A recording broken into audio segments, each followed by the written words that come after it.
À l'école de la Bautière, les parents d'élèves veulent conserver le statut de ZEP et ses avantages. D'abord, c'est avoir un maximum de 25 élèves par classe. Et 25 élèves par classe, dans ces quartiers-là, ce n'est pas un luxe. Ça permet d'avoir une attention particulière qui est portée aux élèves.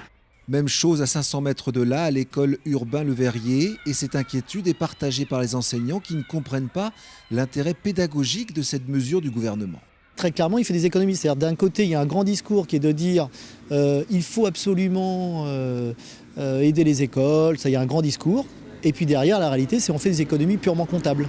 À Nantes, l'éducation prioritaire concerne un tiers des écoles publiques. Et selon les premiers éléments fournis par le rectorat, 6 d'entre elles pourraient perdre ce statut pour une raison précise. Si un collège n'est pas en éducation prioritaire, les écoles maternelles et primaires du secteur ne pourraient pas bénéficier de ce statut. Les élus de la ville s'opposent à ce principe et l'ont fait savoir.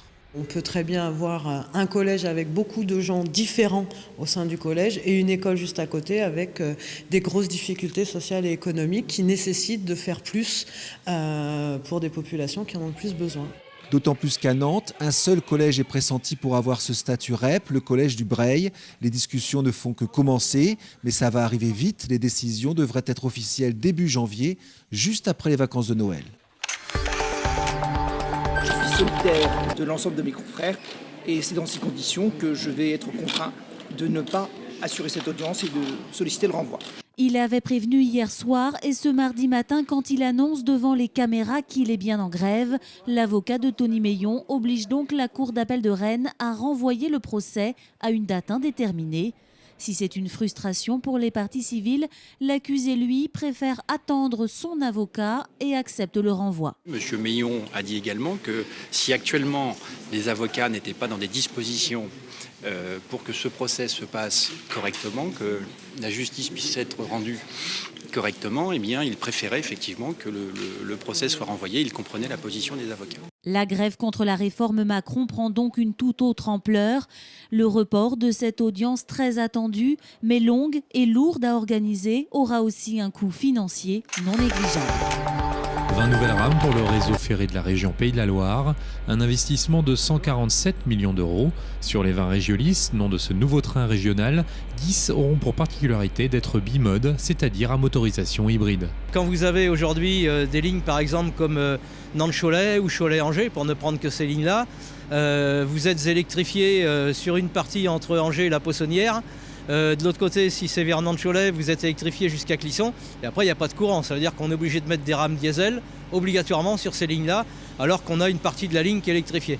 Là, ces trains-là, ils circuleront quand il y a du courant avec le courant et quand il n'y a pas de courant avec le diesel. Je pense que la première chose que ça va apporter, c'est un niveau de confort qui est inégalé jusqu'à présent, avec des sièges qui sont revus, des prises électriques à bord, une climatisation qui a été revue, la possibilité d'avoir des vélos dans certaines voitures. On a des rames qui sont bimodes, c'est-à-dire qui sont diesel et électriques. C'est le couteau suisse du train, avec un très haut niveau de fiabilité. Une fiabilité également accrue grâce à une maintenance facilitée.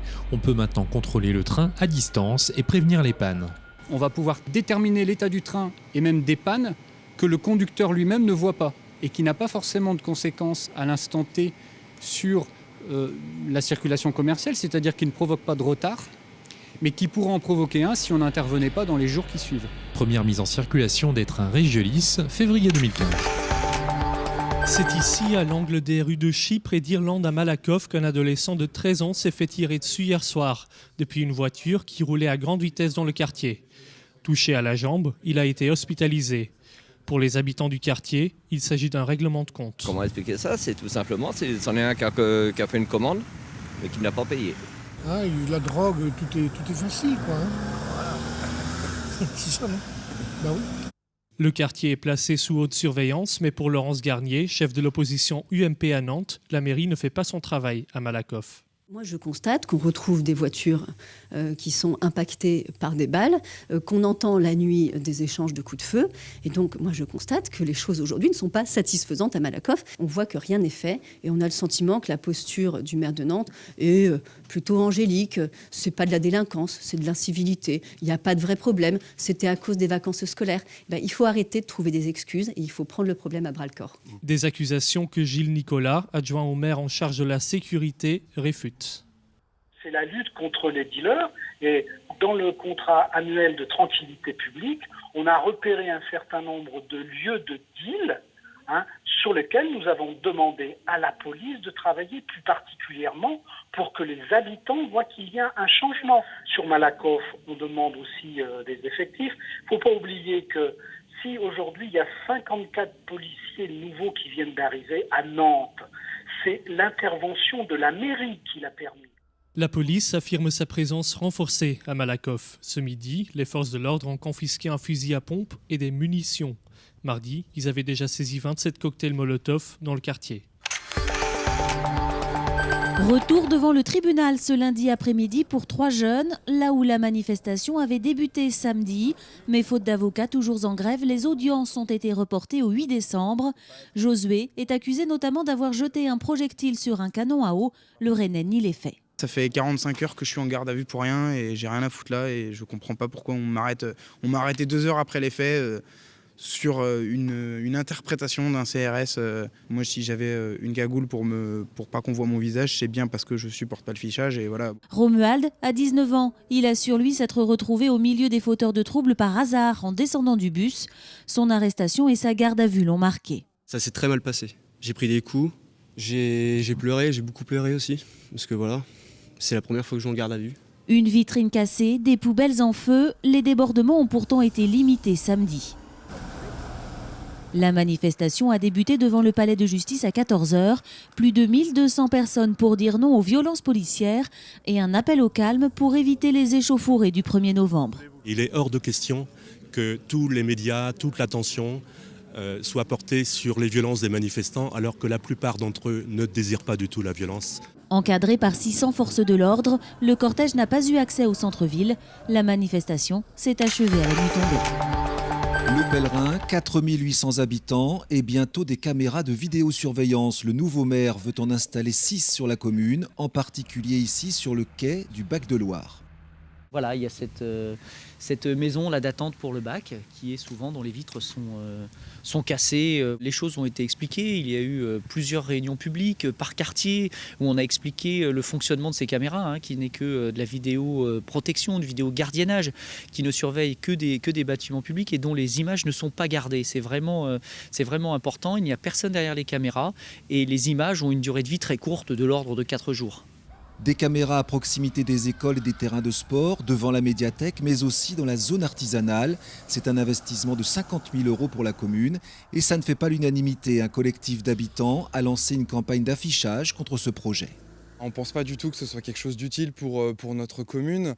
Ce qui est bien connu sur ce genre de caméra, c'est qu'on constate les faits. Peut-être qu'on peut attraper les gens qui ont réalisé ces dégradations, mais on ne les empêche absolument pas. Donc on ne réduit même pas le coût des dégradations. Par contre, on a un coût supplémentaire avec ces caméras de vidéosurveillance et leur entretien. La mairie a également recruté pour la première fois une policière municipale qui aura accès à cette vidéosurveillance, mais aussi un éducateur de rue à mi-temps pour renforcer le volet préventif. Tout ce dispositif devrait être mis en place au printemps.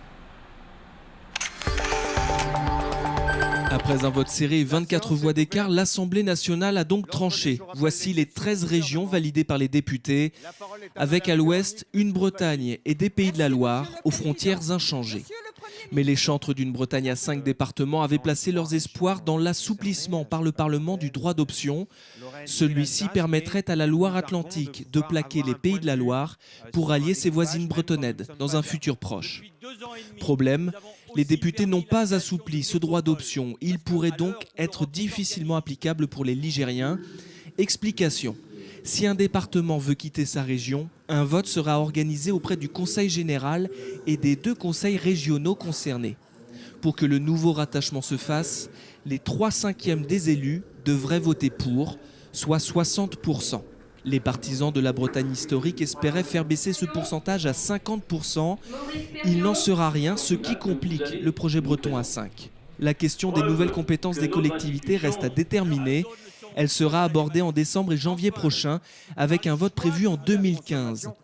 Le nouveau redécoupage entrera en vigueur le 1er janvier 2016. 13 régions, ça ne porte pas forcément malheur, mais ça ne fait pas le bonheur des Bretons ligériens. Voilà l'une des fameuses roues à aube. Grâce à elle, le Loir-Princesse pourra naviguer sur les rivières peu profondes. Dès le 4 avril, Il promènera ses 96 passagers de Saint-Nazaire à Buchmen. Faire une croisière sur la Loire et y dormir, c'est donc désormais possible. Tout le monde pensait que la Loire n'était pas navigable parce qu'il y a des problèmes de base d'eau l'été, mais avec un type de bateau comme celui-là, avec un enfoncement maximum de 70 cm, on a regardé les statistiques sur les 20 dernières années, on est sûr de pratiquement pouvoir naviguer toute l'année. Comptez tout de même un prix de départ à 1 000 € pour la semaine. Un second bateau est aussi en commande, il naviguera sur l'Elbe en Allemagne. Le marché fluvial est en plein développement. Croisi Europe annonce une croissance de 10% par an. Les gens se sont rendus compte qu'en fait c'est plutôt des hôtels flottants et ça permet de découvrir des régions entières sans être obligé de changer d'hôtel tous les jours. C'est STX qui assure la logistique du chantier, réalisé par le groupement Neopolia, habitué à des commandes d'ordinaire plus classiques. Ce bateau qui techniquement sort des sentiers battus ne nous fait pas peur ici avec les industriels de la construction navale de la région puisque toutes les compétences existent. Alors s'il fallait le prouver, maintenant on le prouve. 4 navires supplémentaires seront commandés d'ici 4 ans. Basé à Strasbourg, Croisi Europe a donc décidé de privilégier désormais Saint-Nazaire à son chantier habituel basé en Belgique. Ils sont en première ligne sur le front de l'emploi. En intérim, la crise se fait sentir, en particulier ici dans cette agence spécialisée dans le secteur du BTP. C'est vraiment quelque chose de général parce que ça touche tous les corps de métier et voilà, je pense que ça joue aussi, le bâtiment c'est les premiers souvent qui trinquent quand il y a des baisses de régime comme ça au niveau du travail. La responsable d'agence évoque la baisse des marchés publics. Habituellement ici, 30 à 50 emplois sont pourvus chaque semaine. Il y en a moitié moins aujourd'hui. On gère 500 personnes et en fait on a une centaine de personnes qui ne travaillent pas malheureusement. Septembre c'est parti à fond et puis en fait mi-septembre c'est descendu puis après en fait octobre, novembre là c'est un peu la cata. Et les effets du chômage sont différents selon les métiers et selon les secteurs. Dans cette agence spécialisée dans le tertiaire, on note paradoxalement une augmentation des offres en CDI, notamment dans le commercial pour décrocher de nouveaux marchés. Il y a certains métiers comme les métiers de commerciaux qui sont des créations de postes pour pouvoir chasser des nouveaux clients. Mais on s'aperçoit que les offres en CDI qu'on avait aujourd'hui, c'était plus des remplacements de personnes qui partaient à la retraite que des créations de postes. Ici comme ailleurs, l'effet papy boom est donc attendu, du moins sur le moyen terme, d'ici 2020.